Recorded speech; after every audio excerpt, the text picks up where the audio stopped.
Hey there, and welcome back to Family Travel Unpacked. I'm Melissa, and in case you're new here, you can always find tons of detailed destination guides, travel tips, hacks, and more on my website, thefamilyvoyage.com. And if you've been enjoying the show, be sure to hit follow wherever you're listening so you never miss an episode. You can also drop a 5-star review, which really helps other families find the show.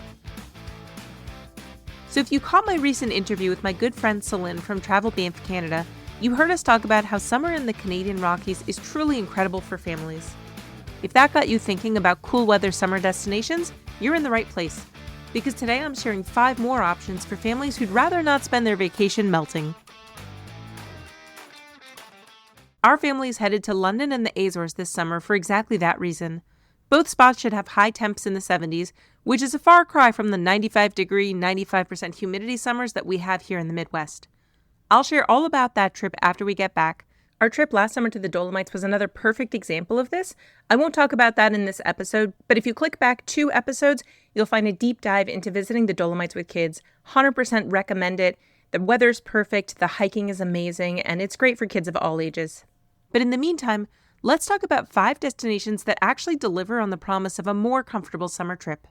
I want to start with Alaska, which I'll say flat out is one of the most incredible trips that our family has ever taken. My kids keep asking to go back, and I promise I'm working on it. We did 10 days based in Anchorage on the Kenai Peninsula in 2021, and I was lucky to go back on my own in the fall of 2024 for another week based in Anchorage.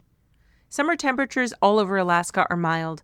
Think mid-60s with an occasional day up in the 70s. It's perfect for the kind of outdoor activities that Alaska's built around. And there's so much to do that you'll never run out of things to fill your days. And those days are long. You can expect the sun to be up until at least 10 o'clock, so you can fit in plenty of activities. Now, unless you're cruising, Alaska is a fly-to destination for most of the country. We flew in and out of Anchorage, although you could start up in Fairbanks. Once you're on the ground, it's a really fun road trip. And in terms of age, our kids were 7 and 10 when we went, which was great. I wouldn't have wanted to go when they were much younger because the activities that make Alaska so special, float planes, wildlife excursions, rugged hikes, they're really best for a certain level of stamina and maturity. I'd recommend a minimum of 10 days for Alaska and 2 weeks if you can swing it. Alaska is enormous. They say everything's bigger in Texas, but Alaska's 2.5 times the size. And the distances between the things that you're going to want to see are really substantial. We put over 1,000 miles on our rental car in just 10 days, and that was with skipping Denali entirely because it would have needed about 3 days of our itinerary, and everything else we wanted to do was in the opposite direction. If Denali's a priority for your family, definitely include it, but build your itinerary around it from the start rather than trying to squeeze it in. You might think about flying into Fairbanks and out of Anchorage to save yourself a few hours of driving. Now, the single best activity we did in Alaska, and my kids would definitely back me up on this, was dog sledding with Alaskan Husky Adventure in Willow. It's a small family operation run by musher Matt Failer and his wife Liz, and it's nothing like the big commercial kennels that you're going to find elsewhere in the state. We had a completely private experience. We got a behind-the-scenes look at real Iditarod gear. We went for a ride in a cart that actually looks like a sled. And maybe most importantly, we got to cuddle the newest litter of future racing dogs. It was by far my kids' favorite experience in Alaska, and honestly, I can't argue with them. I'll drop a link to their outfit down in the comments for you. The other highlight was our bear viewing and fishing day trip to Lake Clark National Park, which is only accessible by float plane. This is one of the least visited national parks in the U.S., so you can guarantee it's not going to be crowded. Now, I'll be honest, getting in that float plane was a little nerve-wracking, but it was also super cool at the same time. We flew over the Cook Inlet, landed at Crescent Lake, and I can't even describe to you how beautiful that water was.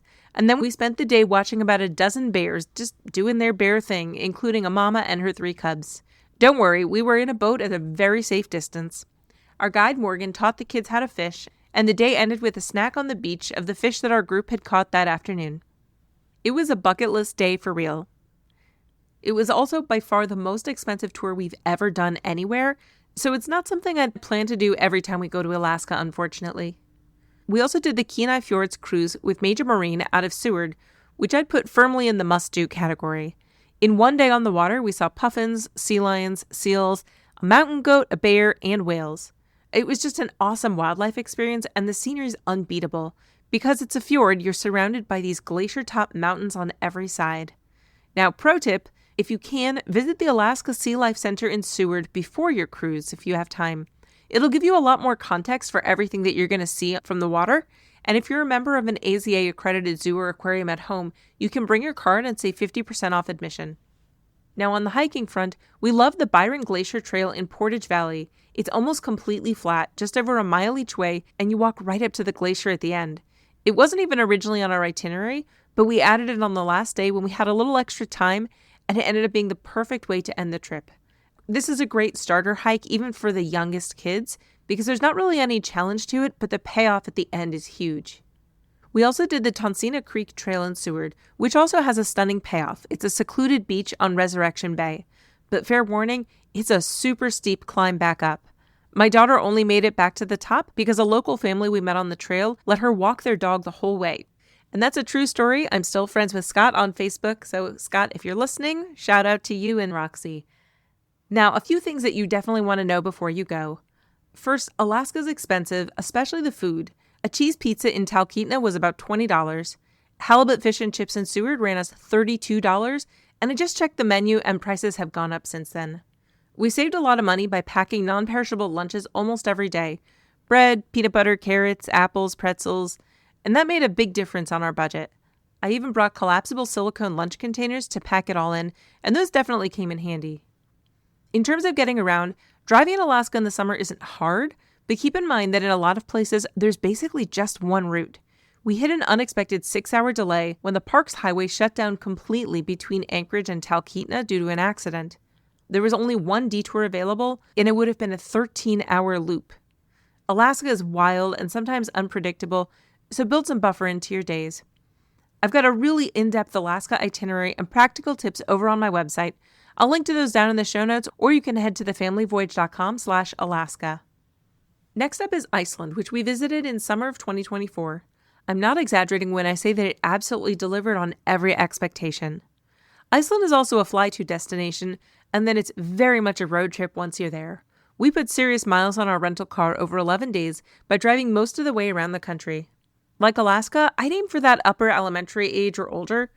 I'd say glacier trekking, long hikes, zipping around a lagoon in a Zodiac, those experiences are going to be a lot more fun when kids have some independence and maturity. As I mentioned, we spent 11 days, and I think that's a solid amount of time, although I really wish we had closer to 2 weeks. Those extra few days would have given us the breathing room to drive all the way around the country's ring road. If you're only going for a week, then you'll probably want to stick to Reykjavik and the south coast. There's a lot of ground to cover, even though the country's pretty compact. The good news is that Iceland is super close for East Coasters, with a lot of really good flight options, so it doesn't have to be a one-and-done destination. Temperature-wise, you're looking at the 50s and low 60s for most of summer. You'll want layers, but you probably won't be hot. I think we had one day that was warm enough for shorts and a t-shirt, but we also had plenty of rain, so I'm really glad that we had all the right layers, including rain pants. Those were indispensable. Before I get into all the cool stuff we did, I want to mention one thing that's really unexpected about Iceland. Outside of Reykjavik, most of the people that you'll actually interact with, guides, hotel staff, tour operators, they're young workers from elsewhere in Europe who come to Iceland for the summer season. We met fascinating people from Spain, Portugal, Greece, Poland, the Netherlands, Czech Republic, and more. And we had some really great conversations with them. They're often the folks that are guiding you through Iceland's most spectacular natural wonders, and a lot of them have been coming back year after year. It adds a really interesting dimension to the trip that I hadn't thought about. Now, the flip side is that you probably won't meet a ton of Icelandic people in the summer. There are only about 400,000 residents in the country, and 20% of them are from elsewhere. We heard from a lot of people that Iceland offers great quality of life and really competitive wages compared to other parts of Europe, and since it's part of the EU, it's really easy for people to come and work either seasonally or permanently. Now on to the fun stuff.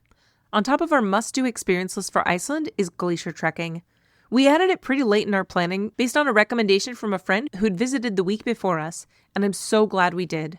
We booked a private glacier hike with Glacier Encounter. You can get 10% off with the code TheFamilyVoyage10, and I'll drop a link in the show notes for you. Our guide was an awesome young guy named Jökull, who actually owns the company. His name literally means glacier in Icelandic, and he's really the perfect combination of adventurous and methodical, exactly what you want in this kind of guide. Because it was a private tour, we got over 2 hours of actual ice time instead of the 45 minutes that you get on a big group tour. and the experience was completely tailored to what our family wanted to do. If the kids wanted to learn a new skill, we stopped and Yuka taught them how to do it safely. When we had the energy to push a little higher, off we went. When our daughter needed some extra support, Yuka's assistant was there to provide it. I definitely can't recommend his company enough.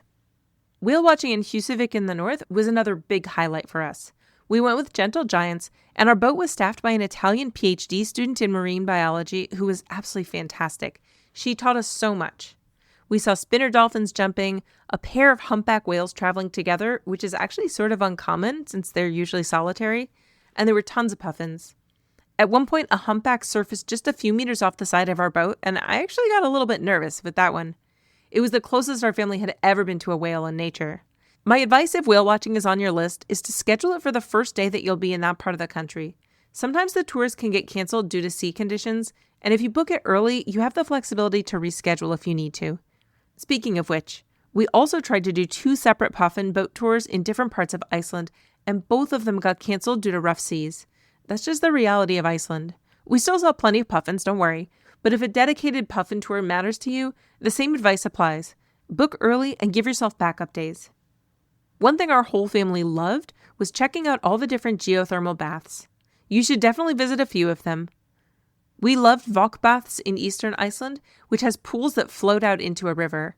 And we also really liked Geosea in Húsavík, which has saltwater pools on a cliff overlooking the ocean and the glaciers in the fjord. A few last practical tips for you. Iceland is essentially a cashless society. Apple Pay and Google Wallet work almost everywhere, even the pay toilets. We took out a bunch of cash at the airport just in case, and we didn't need it even once in 11 days. It wasn't all bad though, because we used a bunch of our cash to buy an awesome bottle of whiskey at the duty-free, so there's that. One thing I'd flag is to set up a PIN for your credit cards before you go. We don't usually use a PIN for a credit card here in the US, but in some countries you have to put in a PIN when you insert a card, like at a gas station. We learned the hard way that Chase will only mail you a PIN if you've had your card for more than 90 days. Capital One, on the other hand, lets you set one up online instantly, and that saved our skin. All of my Iceland resources, including our mistakes and things we do differently, are linked down in the show notes, so definitely go check them out. Or you can go to thefamilyvoyage.com/Iceland. Next up, I want to talk about an option that's a lot more accessible if you live in the Midwest or the Northeast, and that's a New York State and Canada road trip. We did almost exactly this itinerary starting from Columbus, driving our very own car, and it was a fabulous summer road trip. Because the driving distances are really manageable with a lot of stops along the way, this one works great for families with younger kids too. Even toddlers or babies would be fine. For this trip, I think that 2 weeks is the sweet spot again. Our full itinerary ran about 18 days, but you could tighten it up without missing the highlights. Ideally, you'd kick off your trip by flying into Syracuse or Rochester. The route takes you through the Finger Lakes region of western New York, up to the Thousand Islands on the St. Lawrence River, across into Canada through Quebec City and Montreal, then down through Prince Edward County and Toronto in Ontario before you finish at Niagara Falls. Our loop was nearly 2,000 miles, and you've just got a ton of variety. Gorges and waterfalls, a city that feels like 17th century France, great food, and one of the natural wonders of the world to finish. In the Finger Lakes, the 2 things that I'd call out are the waterfalls. Watkins Glen State Park is stunning and you definitely shouldn't skip it, and the Corning Museum of Glass, which is one of those places that genuinely surprises you. It's the world's largest collection of art glass, and they have live demonstrations and workshops where you can make your own souvenir. Definitely check this one out. We had a great time there. In the Thousand Islands, the one can't miss is Bolt Castle. You take a boat tour past Millionaire's Row on the St. Lawrence River, some of the most spectacular estates you've ever seen, and land on Hart Island to explore this incredible restored American castle. Yep, we got a castle in America. The audio guide app is excellent, but I recommend that you bring headphones and a splitter so that everyone can share it. Once you get up to Quebec City, it definitely feels like you've gone all the way to Europe. It's not like anywhere else you'll find in North America. It's like you stepped into 17th century France. We did a really cool history walking tour with a costumed interpreter. We checked out the Citadel, and we took 2 different day trips. The first one was to Montmorency Falls, which is actually taller than Niagara Falls, and Ile d'Orléans, which has great food and wine tasting. The other day trip was pretty far north to Tadoussac for whale watching, which is a really fun opportunity to see belugas in the wild. That one was new for me. If your family has any interest in history or architecture, Quebec City is going to blow their minds. I recommend at least 3 full days to do it justice. Now, Montreal is equally fantastic, but in a completely different way. It's got incredible food, a beautiful old city, plenty of green space in Mount Royal Park, and the former Olympic campus, which includes the Biodome, Botanical Gardens, and the Insectarium. I think it's one of the coolest urban parks you'll find anywhere. If you want something more kid-oriented to do, your ASTC Science Museum membership from back home will get you into the Science Museum in the port for free. Our kids had a great time checking it out for a few hours. The next stop on this road trip is Prince Edward County in Ontario. It's a lovely, quiet, rural stop with great beaches at Sandbanks Provincial Park and excellent food in the town of Picton. It's a nice decompression before you get to that busier energy of Toronto and Niagara.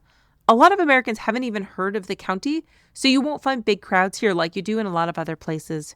Be sure to stop off for some cider tasting, and if you're driving the whole way, you can even bring some home with you. The next stop is Toronto, which a lot of people think is one of the best cities in North America. It has a ton to offer in just a few days.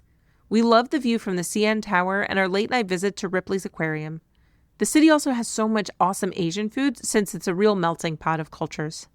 Niagara Falls finishes the loop, and you definitely want to stay on the Canadian side. It has much better views, no question. The Niagara City Cruise gets you out on the water, and the Niagara Parks Power Station is a really cool attraction that most people skip. It just opened a few years ago.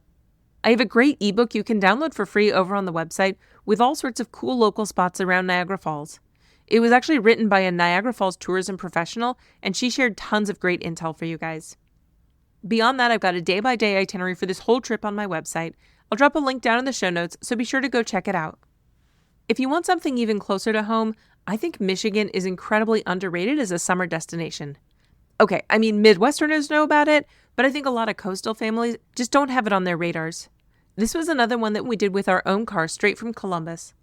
Just like that New York and Canada trip, it's a great option for families with younger kids. The Lower Peninsula gives you easy walks and beautiful sandy beaches, and even the Upper Peninsula's rocky beaches and impressive forests have plenty of accessible activities for little ones. We did about 10 days for this trip, and that felt right, although you could easily extend it to 2 weeks. The Upper Peninsula is the star of the show, but it's really far from major airports, so factor that into your planning. Like if you were driving straight from the Detroit airport to Tequamanon Falls, you're looking at about 5.5 hours without stops. Our itinerary took us to Detroit, up through the northern Lower Peninsula, over to Mackinac Island, and then deep into the Upper Peninsula. And I'd do it again without hesitation. Mackinac Island is one of those places where the concept, no cars allowed, everything by horse or bike like it was 200 years ago, actually works without feeling gimmicky. As a day trip, a lot of people will say it's overrated, but if you stay overnight, it's really beautiful and peaceful. We biked the 8-mile loop around the island, climbed up to Arch Rock, got ice cream at British Landing, and dipped our toes and skipped stones on Lake Huron. Now, I'll be honest about our accommodations. We stayed at a place that was one of the only options I could book for a single night, even 8 months in advance, and it was not great. No AC, paper-thin walls, tired furnishings, but a beautiful location near Sunset Rock. If you can book 2 nights on the island, you'll have a lot of better options, but book way in advance because Mackinac is super popular, especially with Michiganders. The Upper Peninsula is where this trip really hits its stride. Tequamanon Falls, which is nicknamed Root Beer Falls because of the tannin-stained water, is one of the biggest waterfall complexes in the eastern U.S. We spent most of our time at the lower falls, got completely soaked, and loved every minute. There's also the Great Lakes Shipwreck Museum at Whitefish Point that's definitely worth visiting. It's really moving and very well done. There's a ton that I just didn't know before we visited that museum.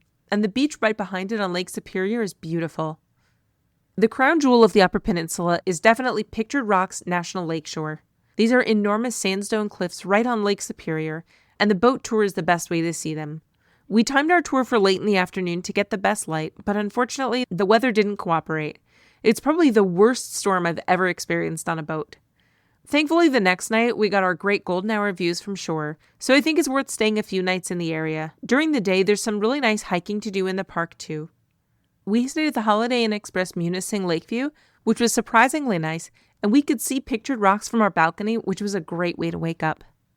We went as far as the Keweenaw Peninsula near Houghton, which has a totally different feel. It's an old mining area, but there are so many stunning, peaceful spots in the area. One place we didn't visit on this trip is Sleeping Bear Dunes. If you want to go there, you'd put it on your itinerary between Detroit and Mackinac Island, But keep in mind that it adds another 3 hours of driving in total. We honestly just couldn't squeeze it in, but a lot of people have told us that it's their favorite place in Michigan. If you're flying in to start the trip, you could save a little bit of time on your drive by flying into Grand Rapids Airport. One nice money-saving option is that you can buy a Michigan State Parks annual pass even if you're not a resident. We bought it for $39 at our first park stop instead of paying $11 at each park, and it definitely worked out in our favor. Price it out for yourself depending on your itinerary, but if you're hitting multiple parks, it could pay for itself pretty quickly, and it also expedites getting into the park. One more thing worth mentioning for Michigan: bring a cooler and some containers. I'd say that restaurants in the Upper Peninsula can be sparse, and they're a lot more expensive than you'd expect for the quality. We ate a lot of very happy picnic lunches along the way. We also booked hotels with breakfast included wherever we could just to get out the door faster in the morning. I've got a full 10-day itinerary for your Michigan road trip over on my website, along with guides for a few of the specific stops, so hop on down to the show notes if you want to check them out, or just go to thefamilyvoyage.com and navigate to the Michigan section. Okay, so this last one is in a completely different category. It couldn't be further away from Michigan, literally, because I'm recommending Australia. It's not a cool weather destination across the board, and I want to be upfront about it. But it's one of the most extraordinary places on Earth. It's the same size as the continental United States, but it's got even more diversity packed in. You've got world-class cities, ancient rainforests, the Great Barrier Reef, huge deserts, and incredible wildlife. There's really no place like it. Our family spent nearly 2 months exploring Australia during our gap year, visiting 5 different states. But I'm going to talk about it through the lens of a more realistic summer family trip, drawing on what we actually experienced. Now, I'd recommend going for 2 weeks at a minimum, but ideally even 3 or 4. And that's part of what makes summer a good time, because that's when most families have that kind of flexibility. As we all know, Australia is really far and it's enormous. The cities and regions you'll want to visit are spread super far apart, so you'll be doing a combination of road tripping within states and flying between them. That's just the reality of the country's size. Now, the good news is that the parts of Australia I'm recommending should have very pleasant weather during our Northern Hemisphere summer. Sydney has highs in the mid-60s, Port Douglas will be in the 70s and fairly dry, and that's the coolest part of the year up there. And if you make it out to Western Australia, it'll be in the low 60s but a little wet. So here's how I'd structure a summer trip. First, you're going to fly into Sydney and spend a couple of days there. See the Opera House from the Royal Botanical Gardens, take a ferry under the Harbour Bridge, do the coastal walk from Bondi to Bronte Beach, maybe go to the zoo. It's their winter, but Sydney is really pleasant, and you'll mostly find mid-60s with low humidity. Next, you're going to fly up to Cairns and base yourself in Port Douglas, which is a quieter and more charming alternative to Cairns itself. Port Douglas sits halfway up to Cape Tribulation, and it's the perfect launching point for both the Great Barrier Reef and the Daintree Rainforest. We visited the reef with Quicksilver Cruises, and it was one of our family's most memorable experiences. They run a massive pontoon out to Agincourt Reef, and even our 3-year-old could snorkel with the child-sized gear they provided. Our son didn't want to get in the water, so he spent hours in the underwater observatory just watching the fish go by. Those kinds of options make it perfect for families. If you've got older kids who are experienced snorkelers and will definitely want to get in the water, you might want to book with a smaller outfitter that'll take you to a few spots that aren't as crowded. Now, right near Port Douglas, you can get to the Daintree Rainforest. It's about 180 million years old. Let that sink in for a second. We did a Dreamtime Walks tour at Mossabon Gorge with an Aboriginal guide named Santos, who walked us along his parents' hunting track and explained what this forest has provided to his community for the last 60,000 years. It was really meaningful and an interesting experience. The Daintree Discovery Center further north is also really cool. It has separate audio guides for kids and adults, and my son listened to every single track and kept looking for more. There's a huge observatory tower up to the rainforest canopy that you'll definitely want to check out while you're there. Now, fair warning about tropical North Queensland. Even in their winter, which is our summer, it can still be pretty warm. But thankfully it's the dry season, which means there are no jellyfish and no monsoon rains. June or July is really the ideal time to visit both the reef and the rainforest. And there's a ton of other stuff to do up in the tropics. Definitely check out my article on visiting Port Douglas with kids if you want to put this area on your itinerary, and you should. Now, you could have a great 10-day trip to Sydney and Port Douglas if that's all the time you have. But if you have more time, you can fly to Perth in Western Australia. Both Perth itself and nearby Margaret River are jacket weather in June and July, and it can be sort of rainy. Margaret River is really charming though, and there are lots of unique things to do nearby. We loved Hamlin Bay, where you can take in epic sunsets and wade into the shallows to have giant rays swim up to you. I swear they were asking me to pet them. Mammoth Cave was a great family stop pretty close to town, and we also had an interesting visit to the Cape Leeuwin Lighthouse, which is the tallest one on Australia's mainland. Now, a word about Australia logistics and getting there. I'm not going to lie, it's far from everywhere in the US and Canada. You're looking at a long trans-Pacific flight, and if you want to do it in business or first class using points, which is obviously ideal given the length of that flight and how expensive it is, the routing options and award availability can get super complicated. I'm not going to go into depth on this right now because there's a lot that goes into it. Down in the show notes, I'm linking to an excellent deep dive article from Frequent Miler that gets into the weeds on the best ways to use miles to get to Australia. It's worth your time to read it before you start planning if that's the route you want to go. This wasn't a factor for our family since we were just hopping over from New Zealand, so I don't have personal recommendations to give on how to score those tickets. What I will say is that if you're coming home from Australia, you'll need to get back to the East Coast first, Sydney, Melbourne, or Brisbane. Brisbane in particular has some fantastic points deals lately, and it offers nonstop flights now to LAX, San Francisco, and Dallas-Fort Worth. Just keep that all in mind when you're thinking about your routing. You can find all of my Australia itineraries, 1 week through 4 weeks and beyond, over on my website, and I'll put links down in the show notes for you as well. So there you have it, 5 destinations where summer is the perfect time to visit with your family. 2 road trips you could potentially do with your own car, 2 big adventures that'll reward your careful planning with huge payoffs, and 1 epic journey to the other side of the world that might just be the trip your family talks about forever. As I mentioned, our family's heading to London and the Azores this summer, and I'm super excited to have these new places to share with you after those trips. All the itineraries, tips, and resources I mentioned today are linked down in the show notes, or you can go browse around thefamilyvoyage.com for more inspiration. And if this episode was helpful, please hit that follow button and leave a 5-star review. It really does help other families find the show, and that lets me keep making them. Thanks so much for listening, and I'll catch you on the next episode of Family Travel Unpacked. Safe travels!